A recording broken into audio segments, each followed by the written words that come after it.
नमस्कार, मी आनंद पोहनेरकर आपल्या सर्वांचं महाराष्ट्रवाणी बातमीपत्रात स्वागत करतो. पाहूया आजची विशेष बातमी. परभणी जिल्ह्यातील अवैध व्यवसायाबाबत प्राप्त झालेल्या गंभीर तक्रारीची दखल घेत नांदेड परिक्षेत्राचे पोलीस उपमहानिरीक्षक शहाजी उमाप यांनी परभणी येथील स्थानिक गुन्हा शाखेच्या कामकाजाची चौकशी सुरू केली आहे.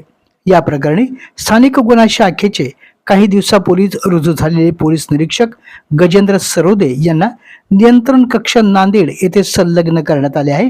तर संबंधित 8 कर्मचाऱ्यांविरुद्ध कारवाई करत त्यांना पोलीस मुख्यालय परभणी येथे संलग्न करण्यात आले आहे. नांदेड परिक्षेत्र येथील पोलीस उपमहानिरीक्षक कार्यालयाकडून या संदर्भात पत्रक जारी करण्यात आलं. परभणी जिल्ह्यात सुरू असलेल्या अवैध व्यवसायाबाबत पोलीस उपमहानिरीक्षकांकडे 16 जून रोजी तक्रार दाखल करण्यात आली होती. तक्रारीत जिल्ह्यातील वाळू वाहतूक आणि इतर अवैध व्यवसायांना स्थानिक गुन्हा शाखेचे पोलीस निरीक्षक जबाबदार असल्याचे तक्रारीत नमूद करण्यात आले.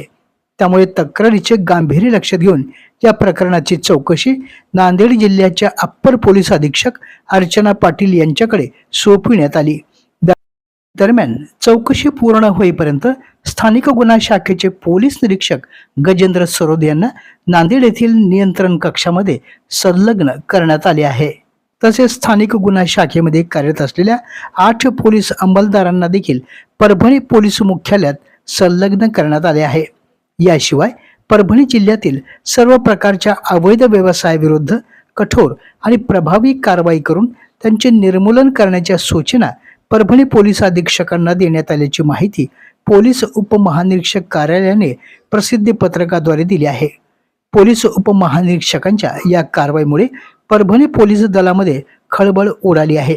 आपल्या जिल्ह्यातील अपडेट बातम्या पाहण्यासाठी आमच्या महाराष्ट्रवाणी या चॅनलला लाईक करा, सबस्क्राईब करा आणि शेअर करा. धन्यवाद.